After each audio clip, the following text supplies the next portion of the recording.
नमस्कार, आदाब, नीसंबूला। Welcome to another episode of Aaina. मैं वीना भटनागर आपके साथ हो गई हूँ और एक बार फिर से आईना में आपका इस्तकबाल करते हुए बहुत मसरत महसूस कर रही हूँ। आज आईना में हमारे मेहमान हैं डॉक्टर उमर नियाज़ी। ये है एक cardiologist and specialist physician at सुवर प्राइवेट हॉस्पिटल। सबसे पहले आज हम डॉक्टर साहब का इस्तकबाल करना चाहेंगे रेडियो 52 पर आईना में। डॉक्टर साहब, अस्सलाम वालेकुम। Thank you very much. और डॉक्टर साहब, आज जो चर्चा का जो विषय है वो होगा हार्ट डिजीज़। आज हम लोग दिल की बीमारी पर बातें करेंगे। श्रोताओ, हार्ट डिजीज़ को लेकर आपके दिल में, आपके जहन में भी कोई भी सवालात हो तो आप हमें कॉल कर सकते हैं 3220-902 या 3220-903 पर। फिलहाल doctor Umar, is there any special reason behind you becoming a heart surgeon? ये मैं आपसे पहले पूछना चाहती हूँ कि हार्ट स्पेशलिस्ट बनने की कोई ख़ास वजह? वीना जी, थैंक यू वेरी मच। सबसे पहले तो मैं आपका शुक्रिया अदा करता हूँ अपनी तरफ से और सुवा प्राइवेट हॉस्पिटल की तरफ से कि आपने मुझे यहाँ बुलाया ताकि मैं लोगों को दिल की बीमारियों और उनके इलाज के बारे में कुछ जानकारी दे सकूँ। आपका बहुत बहुत शुक्रिया इस बात के लिए। और जहाँ तक ये ताल्लुक़ है उस बात का कि मैं कार्डियोलॉजिस्ट क्यों बना, तो ये बात है तकरीबन 45 और 50 ईयर पहले की, कि जब कोई लोग किसी को हार्ट अटैक से देहांत होता था तो मेरी माँ बहुत परेशान होती थी। और मैं बच्चा था और मैं देखता था कि मेरी माँ जो है हार्ट अटैक से कितना डरती है। और दिल में मेरे ख्वाहिश थी कि मैं बड़ा होके कोई ऐसी दवाई बनाऊंगा जिससे लोगों को हार्ट अटैक नहीं होगा, और अगर होगा तो बच जाएंगे। तो ये रीज़न रही। फिर इसके बाद मैंने MBBS जब किया तो इसके बाद मैंने 5-6 साल जो है जो कार्डियक यूनिट होता है कार्डियोलॉजी का एडवांस, उसमें काम किया, डायग्नोस्टिक में रहा। फिर इसके बाद मैंने कार्डियोलॉजी के अंदर पोस्ट ग्रेजुएशन की और तब से आज तक मैं दिल के मरीज़ों को देखता हूँ, उनका इलाज करता हूँ। अरे वाह, ये तो बहुत खूब रहे कि बचपन में ही आपने तय कर लिया था, डिसाइड कर लिया था you are going to become a heart specialist और कार्डियोलॉजी में आप स्टडी करेंगे। अब मेरे ख्याल में मैंने ये तय नहीं किया था। मैं अपनी माँ के चेहरे पे वो दुख नहीं देख सकता था। अच्छा और जी। जो फियर आज भी लोगों के मैं देखता हूँ, जी। सिमिलरली मुझे लोगों को जब वो हमारे पास आते हैं तो वो हम्म। दुख लेकर आते हैं।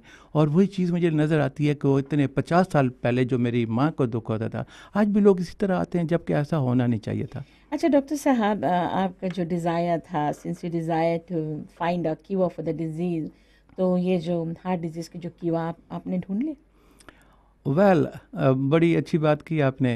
अब आप ये देखो कि 45 या 50 ईयर पहले जब किसी को हार्ट अटैक होता था तो लोगों के पास इतना आंसर नहीं होता था। जी। अब इतनी रिसर्च हो चुकी है और जितने भी पॉजिटिव फैक्टर हैं हार्ट अटैक के, तो उसके लिए एडवांस बहुत सारी जो है वैरायटी ऑफ मेडिसिन हैं, और उसमें डिफरेंट हमारे पास डायग्नोस्टिक इक्विपमेंट हैं। और उसमें जो है अब तो हम छोटी सी प्रॉब्लम से लेकर बड़े प्रॉब्लम तक हार्ट का जो है हम डायग्नोसिस कर लेते हैं, और हमारे पास जो है एक से एक अच्छी दवाई है। और आज मैं इस वसूख से कह सकता हूँ कि मुझे अब दिल की बीमारी से कोई डर नहीं लगता। अगर आज भगवान मुझे ये कहें कि डॉक्टर उमर ये लिस्ट है लंबी बीमारियों की, इसमें से एक मेडिसिन, एक जो है आप अपना बीमारी चुन लो, आपको मालूम है मैं कौन बीमारी चुनूंगा? हार्ट अटैक की चुन लूँगा। अच्छा जी। क्योंकि मैं समझता हूँ कि इसका हमारे पास डायग्नोसिस है, इलाज है। इसका इलाज है। और इसमें देखो, आज देखो कि जिन लोगों को कभी अगर हार्ट अटैक हुआ, बाईपास हुआ, कोई 30 ईयर से आराम से रह रहे हैं, कोई 40 ईयर से, 50 ईयर से। इसका मतलब ये है कि आज इस वक्त जितना साइंटिफिक रिसर्च हो चुकी है तो इलाज तो आ गया ना। हमें इस बात से जो है वो डरने की ज़रूरत नहीं है। अगर हमें कोई हार्ट का प्रॉब्लम होता है तो मैं समझता हूँ वो मैनेजेबल है। डॉक्टर साहब, मैं चाहती हूँ कि आप कुछ रोशनी डालें the causes of cardiovascular diseases और the risk factors the heart diseases. देखिए, जहाँ तक कार्डियोवास्कुलर डिजीज़ है ये तो एक लंबा टॉपिक है, और हमारे पास इस लिमिटेड टाइम में जी। मैं समझूंगा कि हम ये जो हार्ट अटैक होता है, जिनको हार्ट अटैक की जो बीमारी है स्पेसिफिकली, इसके बारे में मैक्सिमम हम जानकारी दे सकें। अच्छा। और इसमें यह है कि हम कहते हैं कि ये जो रिस्क फैक्टर हैं जिसकी वजह से लोगों को हार्ट अटैक होता है, ये जो आर्टरीज होती हैं हार्ट की, तो उनका अंदर से वो थिक हो जाएं, नैरो हो जाती हैं, तो वो जब उनके नैरो होने से ब्लड सप्लाई कम हो जाती है, जब ब्लड सप्लाई कम हो जाती है तो हार्ट के जो 16 सेगमेंट हैं, टिश्यू जो है, उसको ऑक्सीजन नहीं मिलती, उसको न्यूट्रिशन नहीं मिलती, तो इसके मुताबिक फिर उसको वहाँ जो है पेन होना शुरू हो जाती है। और अगर टोटली उसकी सप्लाई बंद हो जाए तो वो एरिया निक्रोज हो जाता है, डेड हो जाता है, जिसको हम हार्ट अटैक कहते हैं। तो इसके जो कुछ रिस्क फैक्टर्स जो हैं वो कौन कौन से हैं? जी, ये जो है जिसमें हम कहते हैं इस्कीमिक हार्ट डिजीज़, इसके रिस्क फैक्टर्स तो मल्टीपल हैं, लेकिन बहुत इंपॉर्टेंटली जो हम डिस्कस करते हैं या हम अपने हिस्ट्री में पूछते हैं कि जी आपकी फैमिली हिस्ट्री में कोई हार्ट का डिजीज़ है या नहीं है। नंबर 2 हम पूछते हैं कि जी आपको डायबिटीज़ है, आपको ब्लड प्रेशर है, आप स्मोकिंग करते हो, आपका कोलेस्ट्रोल जो है हाई है या नॉर्मल है। तो ये जो है 5 फैक्टर्स जो सबसे इम्पॉर्टेंट हैं। और इसके साथ अगर हम फर्दर रिलेट करें कि ओबेसिटी आ जाती है, लैक ऑफ एक्सरसाइज लोगों में आ जाता है, तो ये चीज़ें भी काउंट करती हैं जिसकी वजह से लोगों को हार्ट अटैक हो सकता है। डॉक्टर साहब, वैसे मैंने कहीं आई बिलीव ये जो कंडीशंस है, हैबिट्स है, आदतें हैं, अगर एक इंसान इन आदतों पर काबू पा ले तो ये जो chances of aggravating the existing problem ये कम हो सकता है। जी वीना जी, आपने खूब फरमाया। यही चीज़ है कि अगर हमें ये जो जानकारी हम दे रहे हैं तो ये चीज़ हम लोगों को बताना चाहते हैं कि अगर उनके रिस्क फैक्टर हैं और इतना एक से अच्छा उसका ट्रीटमेंट है, अगर वो इनको कंट्रोल करेंगे, उसके लिए मेडिसिन खाएंगे, तो डेफिनेटली वो अपने जो कॉम्प्लिकेशंस को वो रोक सकते हैं। डॉक्टर साहब, बिफोर हम लोग और आगे बढ़े, क्योंकि मेरा अगला सवाल यही है कि what is the connection between high blood pressure, hypertension and heart disease. लेकिन कुछ कॉलर शायद लाइन पर है, इनको मौका देते हैं। हेलो, नमस्ते, आईना में आपका स्वागत है। वालेकुम अस्सलाम। जी जी। अच्छा, हम एक टाइम दिखाए रहा हमारा वाइफ के जी। गोड़ में कुत्ता काटे रहा, हाँ जी। प्राइमरी स्कूल में। हाँ जी। अच्छा, डॉक्टर के कुछ गोड़ के इलाज के विषय में जाने सके? आज हम लोग हार्ट डिजीज़ पर बातें कर रहे हैं आजम जी, तो स्पेसिफिकली आज कोई हार्ट प्रॉब्लम्स हो तो इस पर हम लोग चर्चा ज़रूर करेंगे। Thank you. हमारे जो अन्य श्रोता हैं, आप भी कॉल कर सकेंगे। एक ब्रेक का वक्त हो गया है ना, में ब्रेक लेते हैं, इसके बाद में आपको मौका देंगे। अगर हार्ट डिजीज़ का, दिल की बीमारियों को लेकर कोई भी समस्या है तो डॉक्टर उमार नियाज़ी आज हमारे मेहमान हैं, आपके सवालों के जवाब ज़रूर देंगे।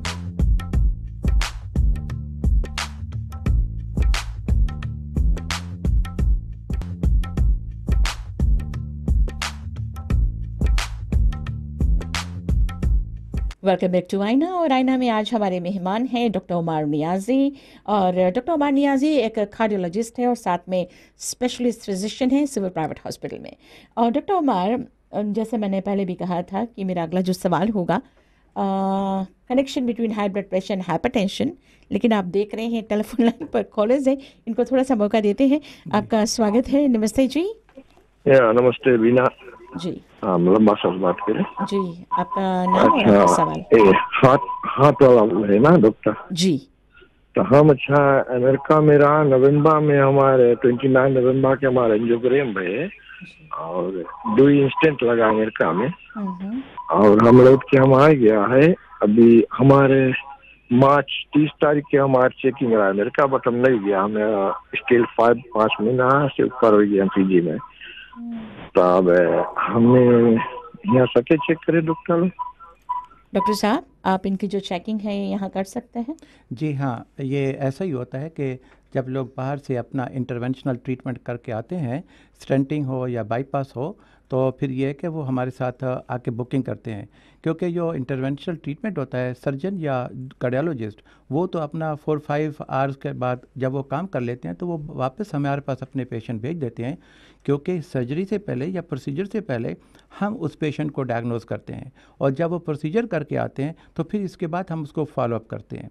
क्योंकि होता ही है कि इस प्रोसीजर के बाद जब इससे पहले अगर उनको हार्ट अटैक हुआ है या नैरोइंग है उनकी ब्लड वेसल्स की, तो हम उनको रेगुलरली चेक करते रहते हैं, उनके तमाम रिस्क फैक्टर्स को देखते रहते हैं ताकि उनको दोबारा जो है वो डिसीज़ दोबारा स्प्रेड नहीं करे या दोबारा हार्ट प्रॉब्लम नहीं हो, और जो स्टेंट हुए हैं वो प्रॉपरली काम करते रहें। इसके लिए नॉर्मली लोग जो है यहाँ हमारे यहाँ अपॉइंटमेंट बनाते हैं, तो अगर 1-2-3 हफ्ते के अंदर जो अपॉइंटमेंट मिल जाती है तो हम उसको दोबारा फॉलोअप करते हैं, ब्लड टेस्ट भी करते हैं, एकोकार्डियोग्राफी भी करते हैं। Thank you doctor. चलें अगले सवाल की ओर। हमने कहा था कि जो हाई ब्लड प्रेशर है, हाइपरटेंशन है और जो दिल की बीमारी है, इनके बीच का कनेक्शन क्या है, क्या रिश्ता है, और how often should one check the blood pressure? आपने 2 क्वेश्चन किए जी कि हाई ब्लड प्रेशर का किस तरह जो है हमारे हार्ट की बीमारी से रिलेटेड है। तो अगर हम थोड़ा सा एनाटॉमी को अंडरस्टैंड करें कि हार्ट इटसेल्फ है क्या और ब्लड प्रेशर है क्या, तो हार्ट को हम सिंपल अल्फाज में अंडरस्टैंड करने के लिए हम ये समझते हैं कि एक बैग सा है और इसके 4 चैम्बर हैं। ये कंट्रैक्ट करता है और रिलैक्स करता है। इसका जो राइट साइड है, आप जिस तरह यहाँ देखें कि इस मेरे हाथ में जो ये तस्वीर है, हाँ, तो जो इसके टीवी जो व्यूअर्स हैं वो देख सकेंगे। जी वो देख सकेंगे। जी तो इसका जो है ये राइट साइड है, ये लेफ्ट साइड है। हम्म जब राइट साइड कंट्रैक्ट करता है तो ये ब्लड को, आप देख रहे हैं ये येलो दिखाई देता है, जी। इसमें इट मीन्स कि इसमें ऑक्सीजन नहीं है, तो ये जाता है लंग्स में। तो लंग्स से ब्लड जो है ऑक्सीजन लेकर लेफ्ट साइड पे आता है। जब लेफ्ट साइड कंट्रैक्ट करता है तो ये ऑक्सीजनेटेड ब्लड जो है ये पूरे बॉडी में पुश करता है। तो ये तमाम वाइटल आर्गन को, अब यहाँ जिस तरह देख रहे हैं, ये जितना हमारा ट्री है, आर्टीरियल ट्री है, पूरे वाइटल आर्गन्स को सप्लाई कर रहा है। ये एक टाइट ट्यूब टाइप सिस्टम है और इसका जो है डायमीटर, इसका जो है फैलना सिकुड़ना एक ख़ास तरीके से मैनेज होता है। और इसमें अगर हम समझते हैं कि ये जो पंप है, इसको इसके अगेंस्ट जब पुश करना है, कंट्रैक्ट करना है, तो अगर प्रेशर इन आर्टरीज के अंदर अगर 120/80 या 130/80 है, तो इस हार्ट को इतना ज़्यादा काम नहीं करना पड़ेगा कि उस आदमी का वेट, बॉडी सरफेस एरिया और हाइट के मुताबिक ये हार्ट इक्वली गुड है, ये सालों साल चलेगा। बट क्या होता है कि जब इन आर्टरीज का ल्यूमन जो है अगर वो नैरो हो जाए, जिस तरह आप देखें कि ये क्रॉस सेक्शन है, इसके अंदर ये ओपन है और ये आर्टरी जो है ये थोड़ी सी आप देख रहे हो ब्लॉक है। तो इसी तरह आर्टरीज 10%, 20%, 30, 60, 80% जब ब्लॉक हो जाती हैं या फिर आर्टरीज सिकुड़ना शुरू हो जाएं, स्टिफ होना शुरू हो जाएं, तो प्रेशर जो है आर्टरीज के अंदर वो हाई हो जाता है। और उस प्रेशर के अगेंस्ट जब ये मसल कंट्रैक्ट करता है, तो आपको पता है कि जब कोई मसल ज़्यादा एक्टिविटी करता है तो वो बिल्ड होना शुरू हो जाता है, वो मोटा होना शुरू हो जाता है। तो हमारे हार्ट का ये वाला मसल जो है, ये वेंट्रिकल जो है, अगेंस्ट द प्रेशर काम कर करके मोटा हो जाता है। अच्छा। जब ये मोटा हो जाता है और ऊपर ये देखें कि इसको अपनी सप्लाई, अपने काम करने के लिए ऑक्सीजन और न्यूट्रिशन चाहिए, और ये आर्टरीज आप देख रहे हैं, ये इस सेप्टम को या इस वेंट्रिकल को यहाँ सप्लाई कर रहे हैं। जी। जब ये खुद मोटा हो जाता है, बड़ा हो जाता है, तो इनको कंप्रेशन हो जाता है। ये खुद आर्टरीज प्रॉपर्ली उस लेवल पे कंट्रैक्ट या रिलैक्स नहीं कर पाती, तो इनको इसकी वजह से ये होता है कि ये ऑक्सीजन मसल को कम मिलती है, न्यूट्रिशन कम मिलती है, और ऊपर से ये मसल थिक हो जाता है। तो इस कारण कभी कभी हार्ट का रेट भी ख़राब हो जाता है, उसमें रिदम भी ख़राब हो जाता है, या उसमें आप ये देखें कि उसके अंदर एक रिदमिया पैदा हो सकता है। और वो रिदमिया का मतलब होता है कि हार्ट रेट नॉर्मली जो 70 टाइम पर मिनट बीट करना होता है, तो या तो 100 से ज़्यादा हो जाता है या 100 से कम हो जाता है। इस तरह जो है हाई ब्लड प्रेशर की वजह से जो आदमी के हार्ट का मसल मोटा हो जाता है, उसकी वजह से अरिथमिया हो सकते हैं, इस्कीमिया हो सकता है, अनजाना हो सकता है। इस तरह जो है हार्ट जो है रिलेटेड है, हाई ब्लड प्रेशर जो रिलेटेड है हार्ट के प्रॉब्लम से। डॉक्टर साहब, thank you so much. Actually आम देखें तो इंसान कहते हैं हाई ब्लड प्रेशर है, उसको बड़ा लाइटली लेते हैं। आपसे मैं पूछना चाहूँगी कि should they take this so lightly कि हाई ब्लड प्रेशर कितना डेंजरस हो सकता है? हाई ब्लड प्रेशर आप देखें कि इसको हाई ब्लड प्रेशर को जब हम क्लासीफाई करते हैं तो हम कहते हैं माइल्ड ब्लड प्रेशर है, मॉडरेट है, सीवियर है, और हाइपरटेंशन इमरजेंसी है और अर्जेंसी है। इस हाई ब्लड प्रेशर से आप ये देखें कि जब ये ज़्यादा हो जाए 180 ओवर 120 से या 200 ओवर 120 से, तो आप देखें कितनी छोटी छोटी जो ब्लड वेसल्स एंड पर होती हैं तो वो रप्चर हो सकती हैं। इससे जो है वो आदमी के ब्रेन के अंदर वो जो है जब हेमरेज हो जाती है तो वो स्ट्रोक हो जाता है। आँख के अंदर जब उसके अंदर आर्टरी रप्चर हो जाती है तो आदमी ब्लाइंड हो सकता है। किडनी के अंदर उसका प्रॉब्लम आ जाता है। इसी तरह इन्फेक्शन जो है जो हेमरेज जो है कहीं भी हो सकती है हाई ब्लड प्रेशर से। तो इस तरह आप देखें कि जिस चीज़ को हम अगर लाइट लेते हैं, नहीं मालूम वो किस वक्त किस स्ट्रेसफुल फैक्टर में वो आदमी हो और प्रेशर बहुत ज़्यादा हो जाए और हमारे वाइटल आर्गन को नुकसान पहुँचा दे। और फिर इससे इंसान की डेथ भी हो सकती है। जी डेफिनेटली। आप अगर देख रहे हो कि अगर हेमरेज के साथ कितने लोगों को प्रॉब्लम होता है, और इसी तरह हार्ट के ऊपर इफेक्ट होता है, किडनी के ऊपर होता है, आंखों के ऊपर होता है, हमारे इतने वाइटल आर्गन है ये, और जो कि ब्लड प्रेशर की वजह से इफेक्टेड हो रही होती हैं। बहुत बहुत शुक्रिया डॉक्टर साहब। आम देखा जाए कि लोग लेते हैं, जब तक अस्पताल नहीं जाते, जब तक डॉक्टर उनका ब्लड प्रेशर चेक करके नहीं बता देता है कि you have got high blood pressure, तब तक इंसान आराम से रहता है और उनको पता भी नहीं चलता कि हमारे साथ क्या हो रहा है। जी, आपके क्वेश्चन का दूसरा पार्ट था कि इसको हम लोग हाँ, एक कब ब्रेक के कब बाद अच्छा लेते ठीक हैं, है, एक ब्रेक ठीक हो है। लेते हैं आइटा में। इसके बाद में हम डॉक्टर साहब से इस पर और जानकारी, और अगर आपके पास भी कोई सवाल है तो आप हमें कर सकेंगे।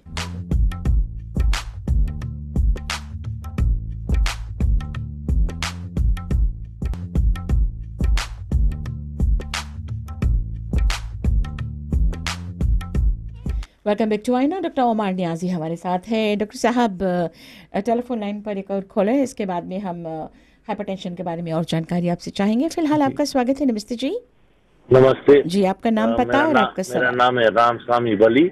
जी मेरा फैमिली में मेरा 5 भैया के बाईपास में, और एक भैया मेरा इंडिया में गया बाईपास के, वहीं पे उसका मृत्यु हो गया। तो मुझे इस देख रकम से डर लग रहा है। मैं दारू तम्बाकू नगोना कुछ नहीं पी रहा हूँ। मैं मांगता रहा डॉक्टर के फोन नंबर, मैं मांगता रहा फोन नंबर के डॉक्टर से मांगता रहा चेक करा। अच्छा जी, तो डॉक्टर साहब ये इनहेरिट भी कर सकते हैं ये बीमारी जब फैमिली में हो?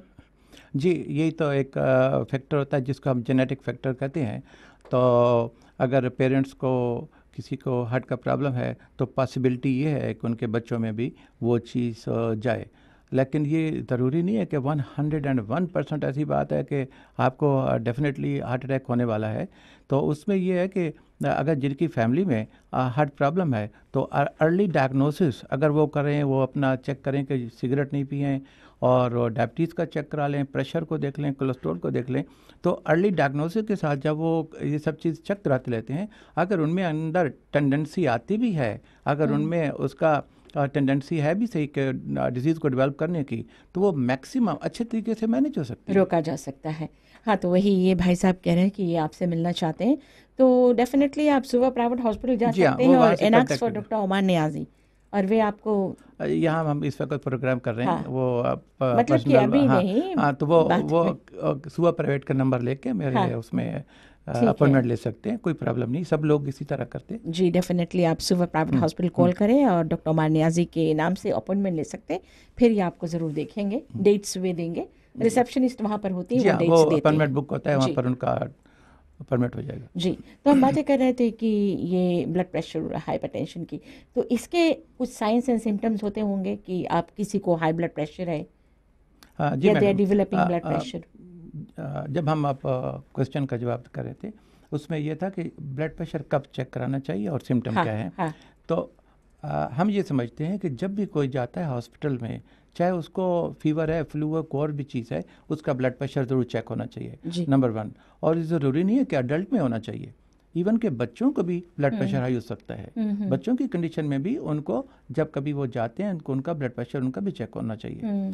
तो जहाँ तक है कि जब अडल्ट हो जाते हैं, जहाँ अगर 20s हैं, 20 से ऊपर हैं, और उनके फैमिली में भी ब्लड प्रेशर अगर है, तो जब भी वो जाते हैं उनका देखते हैं कि टेंडेंसी है उनका ब्लड प्रेशर 140 और 90 से ऊपर है, तो उनको every now and then month 2 month 3 month जब भी अपॉर्चुनिटी मिलती है तो वो उनको अपना ब्लड प्रेशर ज़रूर चेक करना चाहिए। जब वो ये फील करना शुरू कर दें कि वो जो है जब काम पे आते हैं तो उनके नेक के मसल स्टिफ हो गए हैं, उनको जो है यहाँ पर टेम्पोरल रीजन में कैसे हेडिक सा फील होना शुरू हो गया है, कुछ लोगों को जैसे कानों में घंटियाँ बजती हैं, कुछ को टायर्डनेस वीकनेस फील होती है।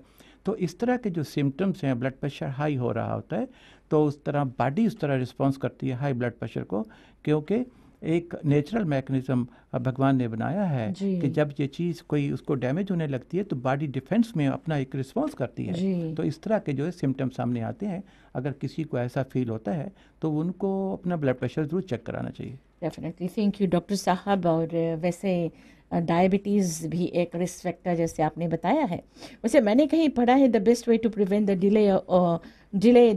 बेस्ट वे टू प्रिवेंट और delay the development of cardiovascular disease to prevent diabetes itself. लेकिन आप हमें बताइएगा कि ये डायबिटीज़ और कार्डियोवैस्कुलर डिजीज़ का जो रिश्ता है ये क्या है? मैडम, जिस तरह अभी आपने देखा एक हमारे पेशेंट ने फ़ोन करके आपसे ये कहा कि वो तो उसको डायबिटीज़ नहीं है, प्रेशर नहीं है, दूसरी चीज़ नहीं है, इसके बावजूद उनको जो है वो हार्ट का प्रॉब्लम है, उनकी फैमिली में है। तो इसका मतलब ये नहीं है कि खाली डायबिटीज़ नहीं है तो किसी को हार्ट अटैक नहीं होगा। तो हाँ, ये बात ज़रूर है कि जब डायबिटीज़ किसी को है तो ये उसमें कंट्रीब्यूटिंग फैक्टर है। ये फर्दर जो है एक पेशेंट में अगर कोलेस्ट्रॉल भी हाई है, वो स्मोकिंग भी करते हैं, तो ये कंट्रीब्यूट करते हैं हार्ट की डिजीज़ को, जिसमें एक्वायर्ड हार्ट डिजीज़ हम कह सकते हैं कि वो कि उन्होंने खुद एक्वायर कर ली है, जबकि जेनेटिकली अगर उन्होंने नहीं ली तो। अच्छा जी, तो ये डायबिटीज़ पर जो रोकथाम इत्यादि है वो तो रखना बहुत ज़रूरी ही है, और ये इट्स एग्रीवेटिंग फैक्टर है ये डायबिटीज़ एक डेफिनेटली। अच्छा, कोलेस्ट्रॉल डिपॉजिट्स की बातें करें डॉक्टर साहब, तो कोलेस्ट्रॉल डिपॉजिट्स को कैसे कम कर सकते हैं? ये एक अच्छा क्वेश्चन है।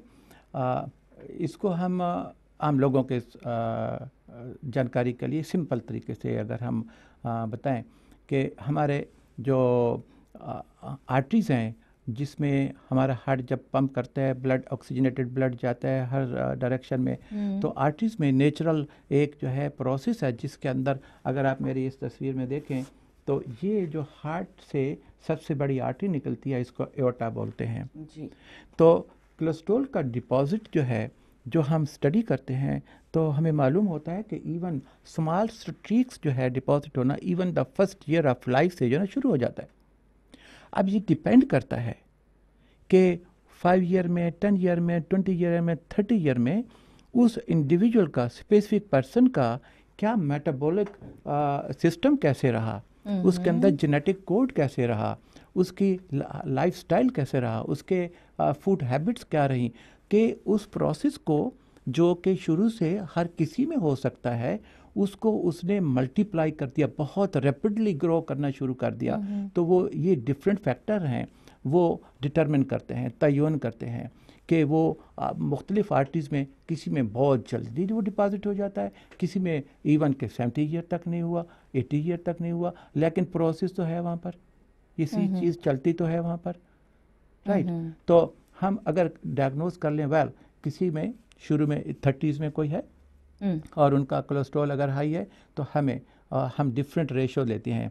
हम जब किसी को एग्जामिन करते हैं तो उसमें देखते हैं कि डायबिटीज़ है, प्रेशर है, वेट है, तो हम जो कोलेस्ट्रॉल का लेवल है एक पर्सन से दूसरे पर्सन से डिफरेंट हम उसका लेवल रखते हैं।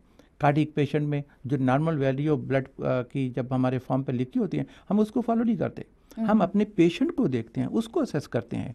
अगर नॉर्मल भी ब्लड उसका पेशेंट का कोलेस्ट्रॉल है, इवन देन हम उसका कोलेस्ट्रॉल लेवल और भी नीचे रखते हैं, ताकि उसके अंदर जो टेंडेंसी है ज़्यादा डिपॉजिट होने की और उसमें आर्टरीज़ को ब्लॉक करने की, उसके लिए हम कोलेस्ट्रॉल की मेडिसिन यूज़ करते हैं।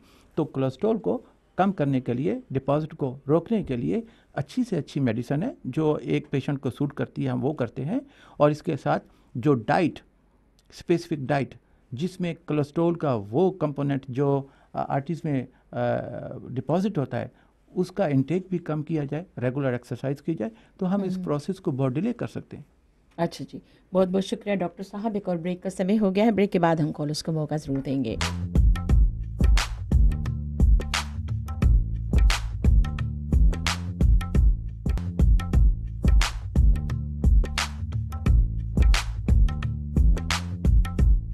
वेलकम बैक टू आईना, और डॉक्टर उमर नियाजी हमारे साथ ही बने हुए हैं। श्रोताओं, आप भी हमें कॉल कर सकते हैं आप 3220-902 या 3220-903 पर। फिलहाल डॉक्टर साहब, अक्सर लोगों को पता है कि स्मोकिंग किल्स, तंबाकू जो पीते हैं, I think smoking is also a risk factor. तो ये स्मोकिंग और हार्ट डिजीज़, इन दोनों का जो रिश्ता है, इसके बारे में भी आप बताएंगे हाउ दिस इज़ रिलेटेड। लेकिन एक कॉलर के बाद आपका स्वागत है। नमस्ते जी। नमस्ते जी, आपका नाम पता, आपका सवाल? मिसेस कुमार नेंडी से। जी मिसेस कुमार, क्या हुआ?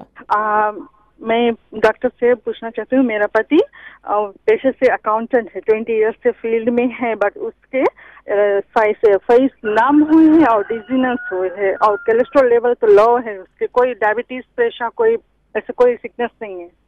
अच्छा जी, तो ये कैसे साइंस है? जी, फेस का नम होना और कोलेस्ट्रॉल भी आप कह रहे हैं कि नॉर्मल है, तो यह न्यूरोलॉजिकल असेसमेंट की ज़रूरत है। तो जब आपके हस्बैंड किसी न्यूरोलॉजिस्ट को या फिजिशियन को आके चेक कराएंगे तो इसके साथ हम बहुत सी और चीज़ें भी पूछेंगे, चेक करेंगे, तो उसमें फिर हमें आइडिया होगा कि क्या ये जो है इनका नमनेस किसी नर्व्स के कंडक्शन प्रॉब्लम की वजह से है या इनका मस्कुलर कॉज है या इसकी ब्लड सप्लाई की कॉज है, तो वो उनको पूरी तरह एग्जामिन करने के बाद भी बताया जा सकता है। ठीक है बहन जी, थैंक यू। तो चेकअप की ज़रूरी है, इनको चेकअप करा लेना चाहिए। वैसे डॉक्टर साहब हम बातें कर रहे थे कि स्मोकिंग और साथ में हार्ट डिजीज़, इसके बारे में आप कुछ रोशनी डालेंगे इस पर? अब ये देखें कि स्मोकिंग के बारे में हर कोई जानता है, ऊपर लिखा होता है डेंजरस फॉर हेल्थ जी। तो सोचने की बात है कि फिर भी लोग क्यों इस्तेमाल करते हैं। जब मैंने एक दफ़ा इसको स्टडी किया कि ये इनफैक्ट है क्या चीज़, तो पता चला कि जो स्मोकिंग के बाद जो निकोटीन हमारे बॉडी में अब्जॉर्ब होता है, तो इससे ये जाके जो हमारे ब्रेन के जो नर्व्स हैं उनको फैसिलिटेट करती है, इससे स्ट्रेस कम करती है और कुछ जो है कंसंट्रेशन इंक्रीज़ करती है, और कुछ लोगों में ये है कि उनका इंटेस्टाइनल मोटिलिटी को भी अच्छा करती है। अब ये देखें, ये जो है इसका थोड़ा सा एडवांटेज है जो लोग यूज टू करते हैं हो जाते हैं इसके लिए, लेकिन at the cost of what, कि ये जो निकोटीन है जब बॉडी में ब्लड में आ जाती है तो इसका जो है मालिक्यूल वो इतना बड़ा होता है कि वो ना तो किडनी से निकल सकता है, ना वो लिवर से निकलता है, ना वो टॉयलेट्स के ज़रिए वो बाहर एक्सक्रीट होता है, तो किडनी उसको ब्लड से निकाल ही नहीं पाती। तो हमारा ब्लड जो है वो थिक से थिक होता जाता है, और जब हमारे जो माइक्रोवेस्कुलर सिस्टम है जिनके अंदर अगर किसी को ऑलरेडी डायबिटीज़ है या प्रेशर या कोई और चीज़ भी है या कोलेस्ट्रॉल ज़्यादा है, तो वो आर्टरीज़ को जो ऑलरेडी थिक होना शुरू हो जाती है, अंदर से डैमेज होना शुरू हो जाती हैं, तो ये क्लॉगिंग सॉर्ट ऑफ मटेरियल जाके उसको फर्दर डैमेज करना शुरू कर देता है। तो इस तरह जो है ये वास्कुलर जो है कॉम्प्लिकेशन पैदा करती है। थैंक यू डॉक्टर साहब। चलिए हम लोग आगे बढ़ते हैं। हम जानना चाहेंगे कि ये जो science and symptoms of heart disease, कैसे हमें पता चले कि I am at a risk for heart disease? Well, पहले तो हिस्ट्री बहुत इंपॉर्टेंट है कि किस में यह है हिस्ट्री का। फिर ये होता है कि आपको अपना हाइट और वेट का पता होना चाहिए कि ये है, और आप जो है ना आपका लेवल ऑफ एक्टिविटी क्या है। लेकिन जब होता क्या है कि किसी को जब हम कहते हैं कि चेस्ट पेन जो है एक पहला जो है हमारे पास सिम्टम के तौर पर आता है, और पेन जो हम कार्डिक पेन कहते हैं तो इसका एरिया बहुत बड़ा है। हम कहते हैं कि below the tip of the nose above the umbilicus, अगर किसी को इस एरिया में पेन होता है तो हम एक्सक्लूड करते हैं कि ये पेन क्या कार्डिक तो नहीं है, और उसको फिर हम देखते हैं जब पेशेंट को पर्सन को एग्जामिन करते हैं, हिस्ट्री लेते हैं, तो टाइप ऑफ पेन कैसा है, नेचर उसका कैसा है, उसकी इंटेंसिटी किस तरह इंक्रीज़ करती है, डिक्रीज़ करती है, उसका रिलीविंग एग्रीवेटिंग फैक्टर क्या थे, तो वो उससे हम आइडिया लगाते हैं कि ये जो है कार्डियक पेन है, ये एक्स्ट्रा कार्डियक नहीं है।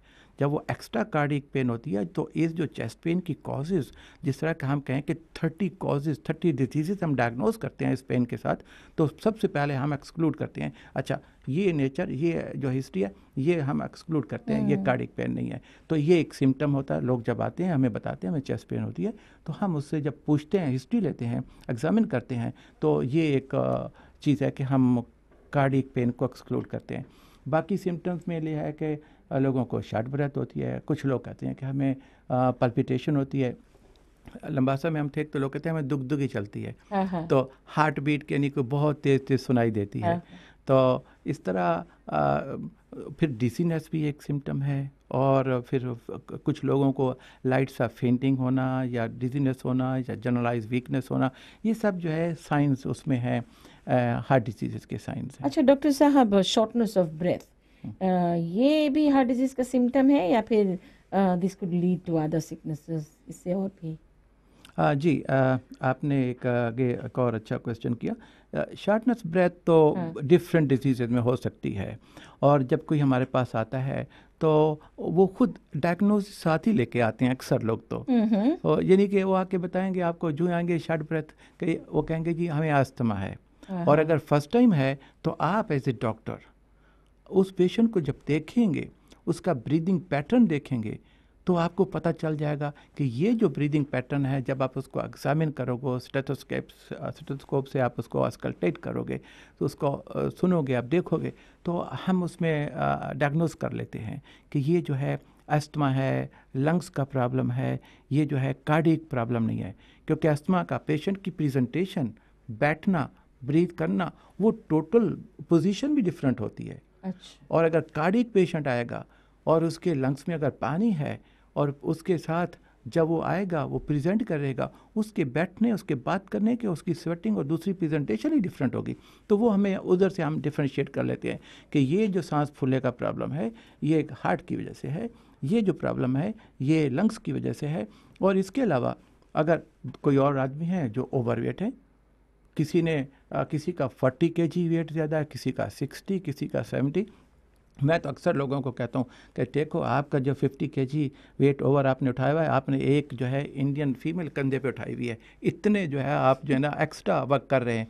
और अगर आप चलेंगे तो अगर उसमें आपको शॉर्ट ब्रेथ हो रही है, तो पहली चीज़ जो हमें अंडरस्टैंडिंग हमारे में आती है कि आपके चलने में जो है वो शॉर्ट ब्रेथ का कारण ये हो सकता है कि आपका ओवरवेट है। और फिर कुछ लोग हैं जो सीडेंट्री हैबिट्स के हैं, हाई लेवल का काम करते हैं, या उनकी जो है जो वर्क की डिमांड बहुत हाई होती है, उनको टाइम नहीं मिलता। अगर वो लोग अगर महीने के बाद 2, 3, 4 किलोमीटर चलेंगे, वो शॉर्ट ब्रेथ हो जाएंगे, इट डजंट मीन कि वो जो है उनको हार्ट प्रॉब्लम है या लंग्स का प्रॉब्लम है, वो लैक ऑफ एक्टिविटी की वजह से उनको जो है शॉर्ट ब्रेथ हुआ।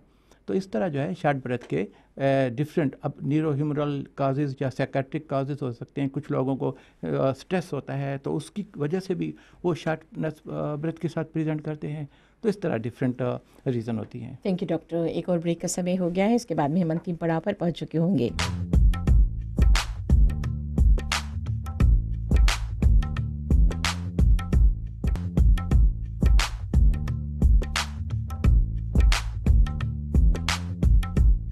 वेलकम बैक टू आईना। ये अंतिम पड़ाव है आईना का, लास्ट सेगमेंट ऑफ आईना। और डॉक्टर साहब, कुछ लोगों ने हमारे पास ईमेल भी भेजा है और उन्होंने पूछा है कि I need clarification on where to go if you want to check the health of your heart.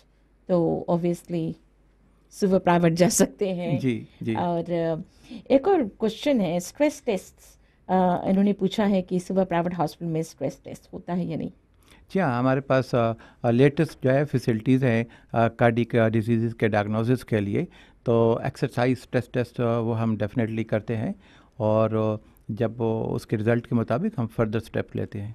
मतलब कि ट्रेडमिल है, ईसीजी सब आप लोग यहाँ करते हैं? जी हाँ, अच्छा उसमें ये ईसीजी होता है, साथ ट्रेडमिल भी होता है, और उसमें फर्दर अगर कुछ करना है वो भी हम करते हैं। अच्छा, और एंजियोग्राफी आप लोग यहाँ पर करते सुबह हैं? प्राइवेट में एक पूरा हमारा एक सेटअप है। हाँ। जो डॉक्टर लिंटन ऑस्ट्रेलिया से आते हैं और वो एंजियोग्राफी करते हैं। जब हम लोग यहाँ पूरा एकोकार्डियोग्राफी करते हैं, फिर उसमें स्ट्रेस टेस्ट करते हैं, और जो पेशेंट को यहाँ पर एंजियोग्राफी की नीड पड़ती है तो हम उनका फर्दर वो एंजियोग्राफी वगैरह करते हैं। अच्छा जी, तो एको टेस्ट आप करते हैं। लेकिन डॉक्टर साहब TOE ये इसके बारे में थोड़ा बताएंगे? इस तरह होता है कि अगर पेशेंट का वही थिक चेस्ट वाल होता है, उसको हम ट्रांसथोरेसिक एकोकार्डियोग्राफी जब हम कर रहे होते हैं, तो ट्रांसड्यूसर जब हम चेस्ट के ऊपर लगाते हैं, कुछ लोगों का जो है वो ब्रेस्ट टिश्यू बड़ा होता है, चेस्ट थिक होती है, तो उसमें हमें इमेजेस पूरा क्लियरली नहीं मिलते। अगर जब नहीं मिलते हैं तो उसका एक और अल्टरनेटिव है, क्योंकि हमें हार्ट को तो देखना है कि हार्ट का पंप फंक्शन देखना है, हार्ट के हमने वेल्व्स को देखना है, क्योंकि आंखों से देखते हैं हार्ट को हम लिटरली। उसके अंदर जो वेल्व्स हैं, उसका जो है उसका कंट्रैक्शन, रिलैक्सेशन, सब उसके अंदर कोई अगर होल है, उसके अंदर कोई शंट है, वो सब चीज़ दिखाई देता है। तो अगर हमें ट्रांसथोरेसिक से नहीं मिलता तो हम फिर ट्रांस इसोफेजियल एकोकार्डियोग्राफी को रिकमेंड करते हैं। तो एक कैमरा सा होता है और मुंह के ज़रिए जब जाता है तो हार्ट के लेवल पे जाके वो हार्ट को डायरेक्टली स्कैन करता है, वहाँ से देखता है और वो स्क्रीन पे आता है। वो फिलहाल यहाँ हमारे यहाँ अभी नहीं हो रहा। अभी नहीं हो रहा है, लेकिन अदर थिंग्स ये चीज़ नॉर्मली पार्ट ऑफ हमारा कार्डियोलॉजी है। अच्छा डॉक्टर साहब, मेडिकेशंस और उसके साइड इफ़ेक्ट्स के बारे में मैं चाहती हूँ कि कुछ काफ़ी लोग मेडिकेशंस लेने से घबराते हैं या कतराते भी हैं, इसके कुछ साइड इफ़ेक्ट्स की वजह से, तो आप इस पर कुछ रोशनी डालेंगे? अल्लाह, आपने दिल की बात की है। ये एक वो मसला है जो पिछले 10 साल से जो है हम डॉक्टर लोग फेस करते हैं। यहाँ ये है कि अगर आप क्यों ना कितना अच्छा डायग्नोज कर दें, क्यों ना कितनी अच्छी आप किसी को मेडिसिन दे दें, होता क्या है कि जब पेशेंट वापस आते हैं तो उनकी चीज़ कोलेस्ट्रॉल हो गया, डायबिटीज़, वो कंट्रोल में नहीं होती। हम पूछते हैं क्या हुआ, वो कहते हैं जी कि इस मेडिसिन से तो हमने पढ़ा है कि इसमें तो बड़े साइड इफ़ेक्ट हैं, इसलिए हमने कोशिश की है कि कोई हर्बल मेडिसिन साथ यूज़ कर रहे हैं, कुछ थोड़ी सी ये खा लेते हैं। तो ये सबसे बड़ा हमारा नेशनल इशू है।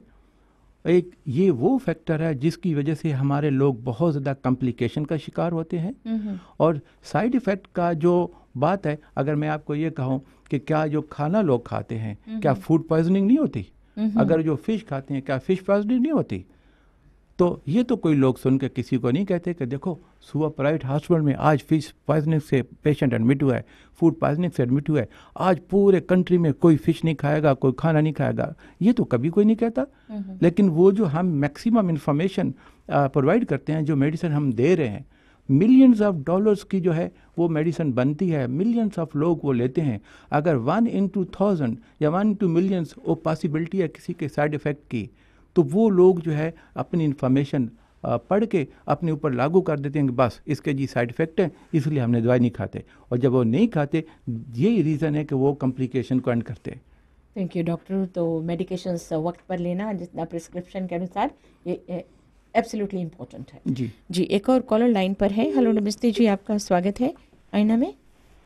जी हेलो जी, आपको कुछ सवाल है? ठीक है, नहीं है सवाल तो चले गए लाइन पर से, कोई बात नहीं। अच्छा डॉक्टर साहब, ये जो हार्ट अटैक का जो सिम्टम्स है ये मेन और वुमेन, मर्द और औरत में ये डिफर करता है सिम्टम्स? ये तो आपने अपने इंटरेस्ट की बात की है कि ज़्यादा आपको दिलचस्पी लगता है। ये नेचुरल सी बात है और इसमें एक बहुत अच्छा क्वेश्चन है कि अब फीमेल में और मेल में डिफरेंस है डेफिनेटली। ये होता है कि जब फीमेल फर्टाइल एज में होती हैं, उनके एस्ट्रोजन प्रोजेस्टेरोन जो हार्मोन होते हैं उसके साथ साथ उनको रेगुलर मेंसेस वगैरह हो रहे होते हैं, तो उनके बॉडी के अंदर क्लॉट फॉर्मेशन कम है कि बॉडी ने एडजस्ट ऐसे कर रखा है कि उनके बॉडी की ब्लड वेसल में क्लॉट की बजाय ब्लीडिंग होती है एवरी जो है एक साइकिल के साथ। तो वो हार्मोन उनको किसी हद तक प्रोटेक्ट किए रखते हैं, जिसकी वजह से उनके अंदर जो हार्ट डिजीज़ का जो है इंसिडेंस है, वो जो रेट है वो कम रहता है जब तक वो फर्टाइल एज तक रहती हैं। बिल्कुल, वाह, thank you so much doctor. वैसे डॉक्टर साहब एक सवाल तो और मेरा अंतिम ये होगा कि ये आपका जो एडवाइस है जनरल पब्लिक के लिए, लेकिन मैं भी हाल ही में एक आर्टिकल पढ़ रही थी for your heart vein opening, एक रेमेडी दी गई है जिसमें इंग्रेडिएंट्स बताया गया है for making heart vein opening. ये जो drink ingredients 1 cup lemon juice, 1 cup ginger juice, 1 cup garlic juice, 1 cup apple cider vinegar, और कहते हैं कि mix all and simmer in low heat for about 60 minutes till the solution reduces to 3 cups। उसके बाद में solution को ठंडा करके उसमें 3 cups ऑफ नेचुरल हनी मिलाकर जार में स्टोर कर दो और drink 1 tablespoon daily before breakfast. Your veins blockage will open in most cases. अब मैं डॉक्टरी व्यू लेना चाहती हूँ इसका। जी, अब देखें डॉक्टरी व्यू तो अब तब उसकी बात करें कि पहले ये लोग हम नहीं खा रहे हों जी, ये सब चीज़ें तो हम यूज़ करते हैं जी, और हर किसी को मालूम है कि गार्लिक जो है वो हमारा कोलेस्ट्रॉल कम करेगा, वो हमारे ब्लड प्रेशर के लिए अच्छा है और दिस राइट। इस तरह जिंजर भी यूज़ होती है। हाँ जी। और अगर वो हमारे लिए अच्छा ना होता तो हम क्यों यूज़ करते? हनी भी लोग यूज़ करते हैं, लेमन भी यूज़ करते हैं। हाँ तो अगर इंडिविजुअल बेस पे आप देखो तो ये सब इंग्रेडिएंट हमारे पार्ट्स एंड पार्सल है, हमारा बहुत इंटीग्रल पार्ट है हमारे फूड का, बैलेंस डाइट का ये पार्ट है, ये हम लेते हैं। हाँ, अब देखना यह है कि इसको एक ख़ास रेशो से जब आप मिलाते हैं और इसके बाद उनको बॉयल करने के बाद ये बड़े स्ट्रॉन्ग एसिड टाइप चीज़ें हैं, और अगर अकेले में आप लें तो ये आपकी बॉडी को काफ़ी डैमेज कर सकता है। कि एप्पल सिडर विनेगर आप पैसे नहीं ले सकते हो। आप जो अगर कुछ लोग जो है उसको गार्लिक को वैसे च्यू करके खाना शुरू कर दें तो कुछ दिनों के बाद बहुत सीवियर एसिडिटी होती है, गैस्ट्रिक प्रॉब्लम हो जाता है। तो होता ही है कि जब ये कम्बिनेशन जिसने भी ईजाद किया, मैं समझता हूँ खूब ईजाद किया, कि ये जब इनको एक ख़ास लेवल पे जब वो बना लेते हैं तो मेरे ख्याल में इतना अरसे से, कई सालों से ये यूज़ हो रहा है, और इसको मैं भी प्रेफर करता हूँ कि जब एक चीज़ आपको साइड इफ़ेक्ट ऑलरेडी नहीं है आपको किसी चीज़ से, और अगर आप ले रहे हैं तो उसको लेने में कोई नुकसान नहीं है। लेकिन ये नहीं है कि आप सिर्फ इसको लेते रहो और बाकी दवाइयाँ छोड़ दो। बाकी दवाइयों के साथ साथ आप अपना ये हर्बल रेसिपी जो है ये भी यूज़ कर सकते हो। Thank you doctor. आपके पास सिर्फ 30 सेकंड्स आए, जाते जाते कोई जनरल एडवाइस जनरल पब्लिक के लिए? आखिर में फिर मैं आपका और एफबीसी का शुक्रिया अदा करता हूँ, और मैं ये कहूँगा कि देखें, हम हार्ट की बीमारी से जिस तरह आज मैं नहीं डरता, आपको भी नहीं डरना चाहिए। इसी तरह आपको डायबिटीज़ से भी नहीं डरना चाहिए, इसी तरह आपको ब्लड प्रेशर से भी नहीं डरना चाहिए, क्योंकि इनका तमाम का है डायग्नोसिस भी है, मैनेजमेंट भी है। ये सिर्फ हमारा अमल है, हमारी सोच है कि हम, एक तो बीमारी होता है, ऊपर से हमने बीमारी का खौफ पैदा कर लिया होता है, जो साइकोलॉजिकली हम अपना स्ट्रेस डेवलप कर देते हैं और बीमारी को और शदीद और नुकसानदेह हद तक बढ़ा के अपने लिए नुकसान करते हैं। तो मेरे ख्याल में मेरा लास्ट मैसेज यही है कि आपको अगर कोई प्रॉब्लम है तो उसमें इतना फियर करने की ज़रूरत नहीं है। आप उसको जो है अपना मेडिसिन लो, रेगुलरली चेक कराओ, और जो है और बहुत अच्छी क्वालिटी ज़िंदगी गुजारो। थैंक यू डॉक्टर साहब फॉर योर प्रेशियस टाइम। आपने इतना वक्त निकाला है बिजी शेड्यूल से, इसके लिए हम आपको शुक्रिया अदा करना चाहते हैं। Thank you. नमस्ते। Thank you. और याद रहे श्रोताओं, आज आईना में हमारे मेहमान थे doctor Umar Niazi, cardiologist and specialist physician at civil private hospital. अगर आपको उनसे मिलना है तो जाकर वहाँ चेकअप करवा सकते हैं। और आज हम हार्ट डिजीज़ पर बातें कर रहे थे। आईना का ये एपिसोड अब यहीं पर समाप्त हुआ। अगले हफ्ता एक बार फिर से आईना में आपकी और हमारी मुलाकात होगी। तब तक के लिए अपने साथी वीना भटनागर को इजाज़त दीजिएगा। खुदा हाफिज़, नमस्ते।